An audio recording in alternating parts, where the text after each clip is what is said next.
In this tutorial, we will build a question answering system based on large language models. The applications like ChatGPT and Bot, which are also based on large language models. Okay, and these models have been trained on large corpus of text like Wikipedia, books, news, web pages, etc.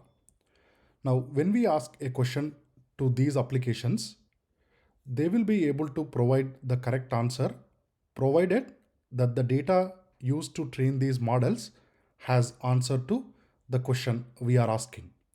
Okay, so for most general questions, this works fine.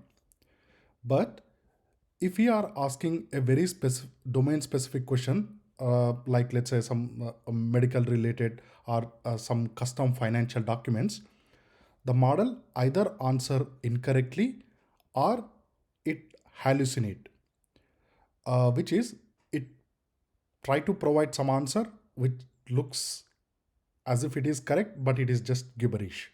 Okay, so it just try to make up an answer. That's what we call hallucination. So how do we overcome this challenge, right? So there are two methods to overcome. One, what we can do is we can add our these custom or domain specific documents to this corpus and retrain the LLMs. When we do that, all this information is embedded within these billions of parameters the models has, right? So that way, when we ask these domain specific question, the model will be able to answer correctly this time. But retraining these LLMs is not an easy task. We need GPUs, and the training process is also not easy. Okay, and also not easily repeatable because we might have different custom domains, right? We cannot train a new model for every application we want. Now, there is a second and more viable approach, which is at the time of asking this question, we can provide some extra information in the form of this context. Okay, because these models know how to answer a question, this time they'll make use of this context to answer correctly. Okay, because they already know how to answer and they will find out what is the answer from this domain specific context. Okay, it's a much more viable approach because whatever be our domain specific question, we simply need to supply the context, right? So we don't need to build separate LLMs for each application. All right, so even this second method, we have a few different approaches. So the first one is the semantic based search. uh, we will look into it towards the end of the video. And then within this non-semantic approach, we have three methods. They are called stuffing, map reduce with overlapping chunks, and then map reduce with refine. Now we are going to use LangChain framework. LangChain is calling this method as map reduce, but we have a very rudimentary map reduce, which is slightly different from map reduce with overlapping chunks. Okay. All right. So here we are importing some libraries, the standard Python libraries. And then from LangChain, we are importing prompt template. So this is to create reusable prompts. And then we have load question and answer chain. In a previous video, we have summarized large documents where we have used load summarize chain. Okay. So depending on our task, we'll have a different module. And then PyPDF loader, this is to process our PDF documents. Okay, and then we need a large language model, right? So for in this case, we are going to use the palm models developed by Vertex, developed by Google. Vertex AI is a framework, AI framework from Google. Okay, so these modules are sufficient for non-semantic search. But in order to do the semantic search, we need vector embeddings, right? So that's why here we have Vertex AI embeddings. So this model it can transform the text into embeddings. And then we have a token limit. So the large corpus of text we split into multiple chunks using this character text splitter. And finally, to store the vector embeddings, we need a vector database. So in this case, we are using this Chroma open source vector database. All right. Okay, so for the LLM, we are making use of this text BSON model, which is the cheapest model from Google. It costs about 0.001 cents per 1000 tokens. A token, we can roughly translate it as a word. Now, the longer words can be split into a couple of tokens. Okay, and then to create the embeddings, we are using another model from Vertex AI or Google. Okay. So this is our document. It's a PDF file from Google. It's a practitioner guide to MLOps. Okay. So here, very basic Python stuff.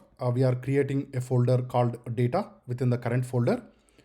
And then using the URL lib, we are downloading the PDF file and saving it at this location. So the location is data slash the file name. Okay. So I'll quickly show you how the file looks like. Yeah. So this is the PDF file we just have downloaded. It's a 37-page document from Google on MLOps. So the first page, it just contains the title and the authors. The second page contain the table of content and then the executive summary and so on and so forth. The content. All right. Just remember that what we have in the first, second, and from third page. Okay. All right. So we'll use this PyPDF loader to read the data. Now, because we have a single PDF file, we have provided the path to the file, but this can be a folder as well. So we can read multiple PDF files also. All right. And then we can load and split the document. And if you want to look at a particular page content, this is how we do. So the index 0, that referring to first page, as we saw the PDF, it contained the title of the document and then the authors. All right. And then let's define the prompt question. Okay. So here we have a question. This can be anything, right? It can be, okay, what is experimentation in the context of MLOps, or what is MLOps, etc. So our prompt, this is very important.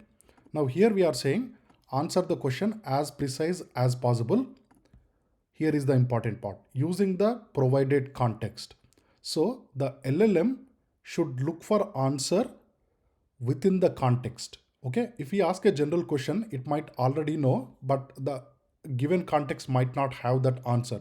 So in such a case, it should say, I don't know the answer, rather than giving the answer from what it already knew without the context. Okay, so using the provided context is the key here. All right, and we are saying if it is not in the context, answer it is not available. So it takes two arguments. One is the context and the second one is the question. Okay, so here we are making use of this prompt template to create the prompt, and it takes two input variables, the context and the question. All right. What happened here? Okay. Now, even for this method, there is a limit on the context length. Different models have different number of tokens they can take. Some models takes about 1000. For example, the current model we are using, it can take up to 8000 tokens. But generally the OpenAI models, those are a couple of thousands. Meaning we can provide only the context of length or the number of words, just a couple of thousand. So here we are just checking how many number of characters the first 7 pages has, just to get an idea of the amount of text we have. So we have about 12,000 characters that can loosely translate into 2000 tokens. Okay. All right. So next, here we are defining, here we are creating an instance of load QA chain. It requires 3 arguments. One, obviously we need an LLM model to process the data. and answer our question. And then we give the question in the form of the prompt. And this load QA chain method, it has three different methods. Okay, so the one is stuff, the second one is map reduce with overlapping chunks, and the final one is refine. Okay, so depending on what chain we use, what chain type we use, we might have some additional arguments. All right, so we have instantiated the stuff method, and then here we are running the method. Okay, now instead of providing the full document, which contain these 37 pages, right? And it has roughly about 65,000 characters, meaning over 12,000 tokens. So what we are doing here is we are providing only the pages from 7 to 10. Next, we will provide it the full PDF, and we'll see what issues we encounter. Okay, so we provided only a few pages, and the model has returned this answer. So MLOps is a set of practices that combine software engineering, data science, IT operations to deliver and manage ML models in production. Okay, that is looking quite good. And then let's ask another question. What is vector database? We are providing the same context or the same text as a context. And this time the model answered, answer is not available in the context. So go back to our template. We are saying if the answer is not within the text, then you answer is not available in context. Okay. Now, this is a generic question. Probably if you ask the OpenAI directly or OpenAI or Bard anything, we probably get the answer, right? Because we said look for the answer only within the provided context, the model said, no, I could not find the answer to this question in the context you have provided.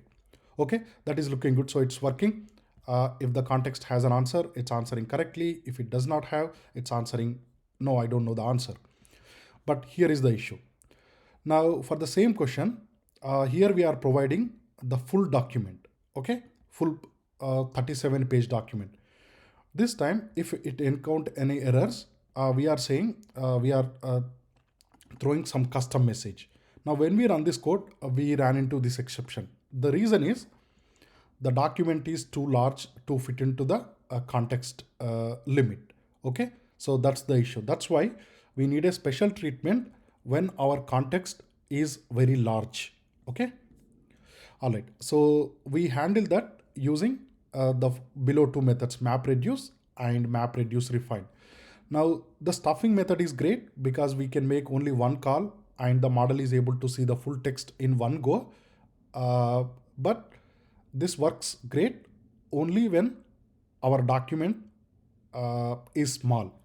Okay, now the other two methods we are going to use, they works for large document, but they have their downsides, which is they make number of calls to the model, meaning the price will increase. Okay, and also it takes more time to use these models. Now in this method, what we do is it's a map reduce method. So in the map part, we provide two pages at a time to the model, and we ask it to find an answer from those two pages. For example, in step one, we provide the content of page 1 and 2 as the context. We ask the model to find the answer. And then in step 2, page 2 and 3. And then step 3, page 3 and 4. You see here one page is being overlapped in the steps. It is 1, 2, 2, 3, 3, 4, etc. Right? And we get an answer every time we call the model, right? For example, let's say we have a 10-page document. So we are making 9 calls to the model. So we'll get 9 answers back. That's the map phase. And during the reduce phase, we concatenate all these 9 answers and we ask to model to refine and provide the final answer. Okay, that's the reduce phase. All right. So here is the question or the map phase. We are providing the context and the question. And again, we are creating a reusable prompt template. And then here is our combined prompt. So given the extracted content and the question, So this extracted content, it is already answer to the questions uh, coming from different chunks or contexts. Okay, create a final answer. And again, we are saying if the answer is not there, simply say answer is not available in the context. It also takes the two arguments, obviously the question, and this is uh, the summary, the concatenated summary from all the previous calls. All right. So again, we are making a template, and now we are creating an instance of load QA chain. It obviously takes a LLM model, and then it takes the chain type. So this time, instead of stuff, it is map reduce. Because it is map reduce, we have two prompts, one for map and the second for reduce. And this return intermediate steps are due if we want to see what is happening during the map phase, which is if we want to see what is the context used, where it is coming from, and what the answer from that context, we can see that by enabling it to true. All right, so here we are running the model.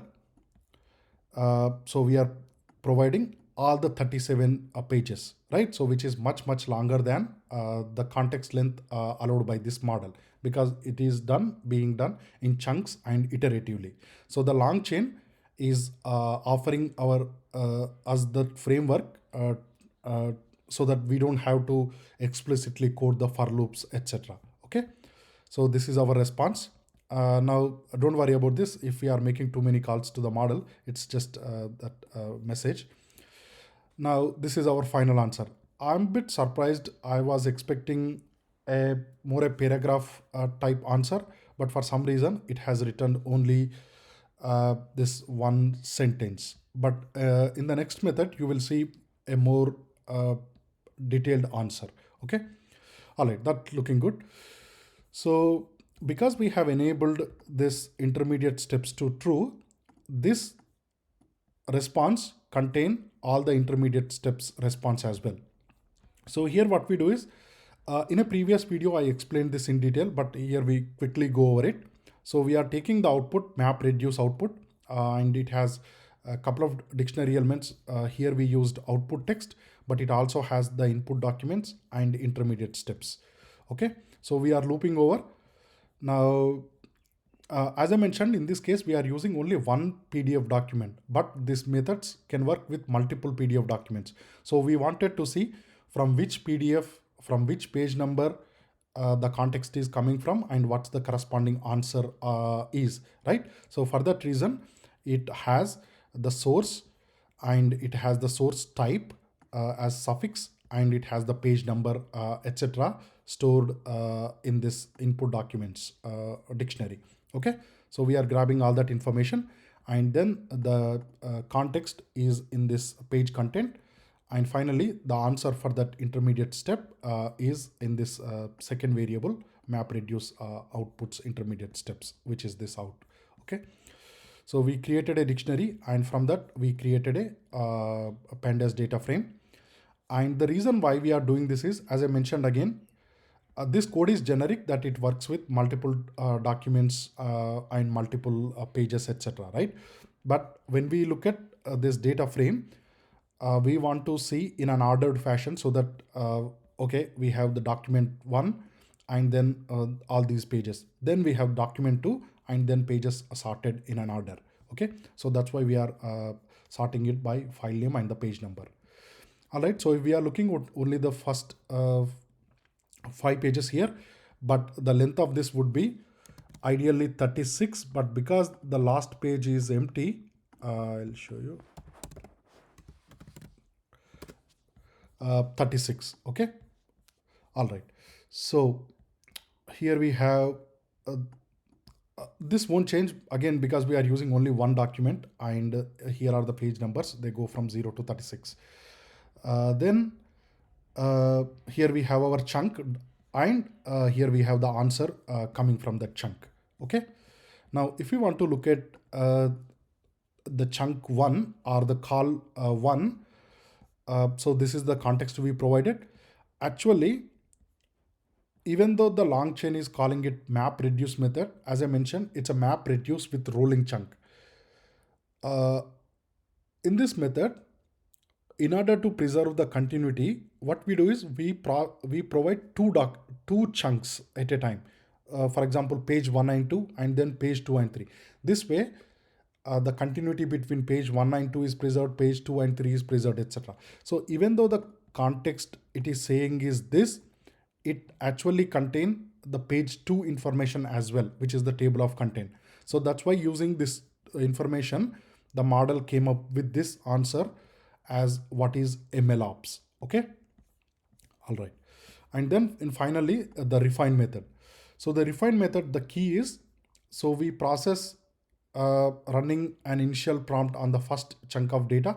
So we'll take the first page, we run the model, we create the summary. And then from then onwards, what we do is for the remaining documents or the chunks, the output is passed in. So the summary or the answer from previous chunk is passed along. Okay. So this way the model is able to refine the output based on the new document provided. Okay. I hope that's clear.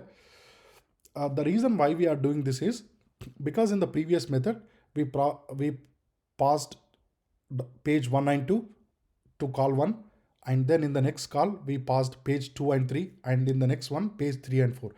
As you see, we are passing all pages except the first one two times. Now this is increasing the length of the text, so that will increase the pricing, that will increase the amount of time it takes to process, etc. Right? So rather than passing the raw data, it is what we are doing is we are passing the answer from the previous chunk, so that the model can refine if the current page has some additional information. Okay. So this way what we are passing to the model, the length of the text is much smaller. Okay. Instead of the raw data, we are already passing the answer from the previous chunk or the page. All right. So the prompt will look very similar. So the original question and the provided answer. Oh, yeah. So sorry, I should not say it's similar. So here is the question and here is the answer, because this answer is coming from the previous chunk. Okay. So here we are saying refine the existing answer if needed with the following context. Okay. Hey, here is my question. Here is my answer. I already have an answer, but I am providing you some additional context. So refine the answer if you think that's a good idea. I mean, if the new provided text has some better and additional information. Okay. All right. And then, okay, if none of them has answer, for example, it might be the case that our provided answer is simply answer not available in the context. And this current page might also have not the answer. So in that case, the answer should be the answer is not available. And we are again creating the template. And for the final reduce phase, answer the question as precise as possible using the provided context only. Okay. All right. Uh, Refine prompt, initial prompt. Yeah. Okay. So here we again uh, define the reusable template. Reduce.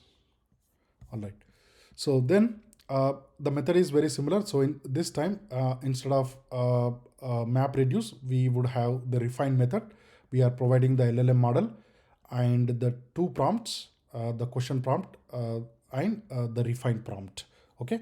Again, enabling the intermediate steps. So we ran the model using all 37 pages, and here is the output. This looks much better than map reduce method. So it says MLOps is methodology of engineering, so and so forth. Okay, you can read that. Exactly the same thing we are doing. We are processing the intermediate steps to see what is happening. Okay, the same thing we saw before. All right, so again, if you look at for page 1, remember for page 1 we have the table of content, but the next page has the executive summary, right? So for example here, so this is page 1, table of content, but the next page it has an executive summary which talks about MLOps. So this one should have a better answer. Let's see. Yeah, so this is the answer. Again, even though it is showing only the table of content as the context, uh, know that we have provided the answer also from the previous uh, uh, call. Okay, all right. uh, that's it. So this method, it's a bit hard to parallelize because it has to wait for the answer from the previous prompt. So each method has some advantages and disadvantages, but this refined method, in my experience, has been giving the best results so far. And then coming to this similarity search. So this time what we do is we take our large document, we split it into chunks, and for each chunk we create a vector embedding, and then these vectors we store it in a vector database. And then when we ask the question, we'll try to find out which will again create embeddings for that vector, and we compute the vector similarity between our query vector and all the chunk vectors to find out which vectors are similar to our query vector, and then will provide only those the chunks corresponding to those vectors as the context. So essentially in all this method, what are we trying to do? We are trying to narrow down the context because we cannot provide the full text in one go. We are doing various sorts of trick to narrow down uh, to the page where we have the answer, and we are providing that page as a context to the model. Okay, that's what we are essentially doing. So in this semantic similarity match, I'll quickly repeat. We are, let's say, splitting the 37 page document into chunks. Let's say each page is one chunk. Now for each page, we create vector embeddings and we store these 37 vectors into a vector database. And then we have a query. We use the same embedding model to create the vector, and we compute the similarity between our query vector against these 37 vectors. And we find, let's say, top 3 or 4 vectors which are similar. Then we take the corresponding documents of those 3 4 vectors, and we provide those documents as the context to the model. So this way we are working within the limits of the context. All right. So here we are taking this character text splitter, and here what we are doing is we are taking a chunk size of 10,000 characters. Okay, so this loosely translates to 2,000 tokens. All right, so here again we can enable overlap to have the continuity between the chunks, but here we have not chosen that. And then we split the text. Okay, so we yeah, we have split the text. Okay, let's see how many texts we have. So as I mentioned earlier, this 37 page document, it has about 65,000 characters. So we are splitting it into 10,000 characters chunks. So that's why we have 7 chunks. Now what we are doing is here we are creating the embeddings using this chroma database, chroma vector database. So here we are from chunks. Okay, so here we are providing the text and then the Vertex embedding. So this is the embedding model from Google. So we are providing the text and an embedding model. Then what this chroma database does is it compute the vectors for each of these seven pieces of text. Okay, so that's the vector index. And then what we do is we call this get relevant document. So this time we provide the question.